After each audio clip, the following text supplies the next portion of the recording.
welcome to Weekend News. I'm Pilar Davis. First up, the king of pop Michael Jackson made headlines yet again since his sudden death. Director Spike Lee held a community birthday bash for the megastar in Brooklyn, New York on August 29th. Brooklyn! What's happening? Jackson would have turned 51 on August 29th, and the celebration honored the bittersweet occasion. Brooklyn Borough President Marty Markowitz was also in attendance, declaring it Michael Jackson Day. For sure. When I say Michael King of Pop Jackson Memorial Day in Brooklyn, USA. Thank you. Happy birthday. Rest in peace.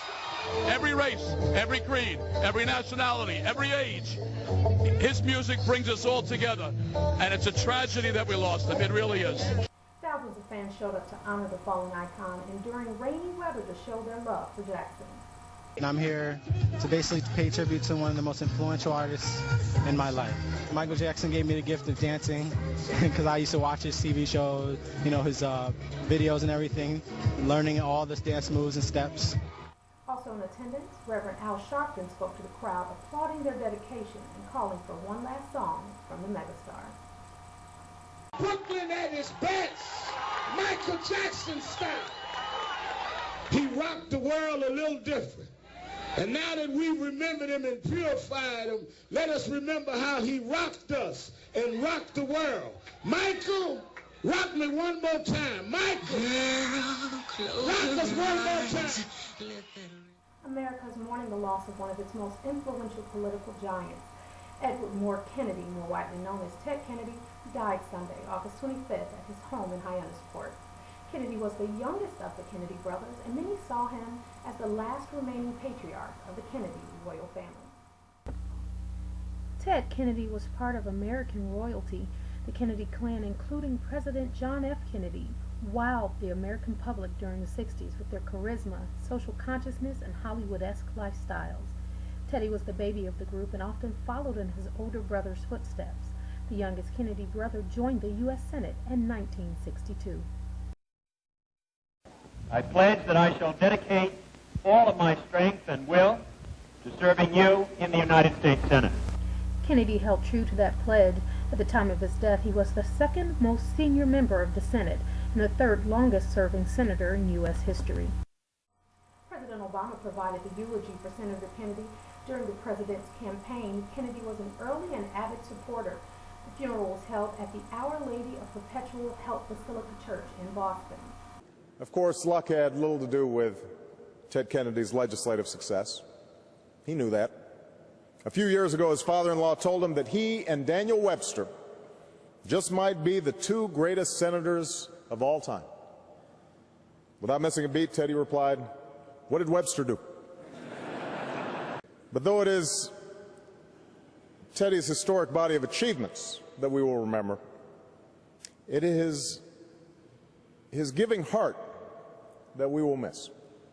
Ted Kennedy was the father who looked not only after his own three children, but John's and Bobby's as well.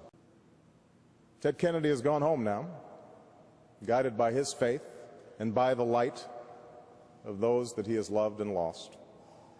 At last, he is with them once more, leaving those of us who grieve his passing with the memories he gave, the good that he did, the dream he kept alive, and a single enduring image, the image of a man on a boat, white mane tussle, smiling broadly as he sails into the wind, ready for whatever storms may come.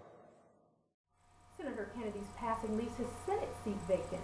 Before his death, the senator sent a letter to his state's top officials asking for Massachusetts to have 2 votes in the Senate. He asked that the state law be changed to allow the governor to appoint someone to a seat as soon as it becomes vacant. Currently, there's only speculation on who will fill the very big seat left by Senator Kennedy, but his sons Edward Kennedy Jr. and Patrick Kennedy of Rhode Island have both been mentioned. Okay, on to a lighter note. Besides the fertilizer smells and loud drums until the wee hours of the night during festivals, Okinawa actually has some helpful little quirks. For a blast from the past, one need look no further than the local Shell gas station. Here on Okinawa, all off-base gas stations offer full service round the clock. The gas stations on base are much less expensive than those found off base, so most militaries stay close to home for their petrol needs. But occasionally, if you get stuck out in town and notice the needle on your gas gauge getting dangerously close to the E, you have to pull over at the first available station.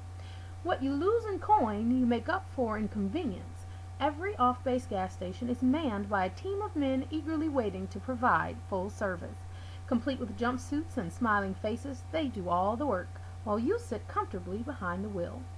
With scorching temperatures in Okinawa and unheard of humidity, the full service allows you to remain cool and feed your hungry engine at the same time. Well, that's it for today. For Weekend News, I'm Pilar Davis. Have a great night.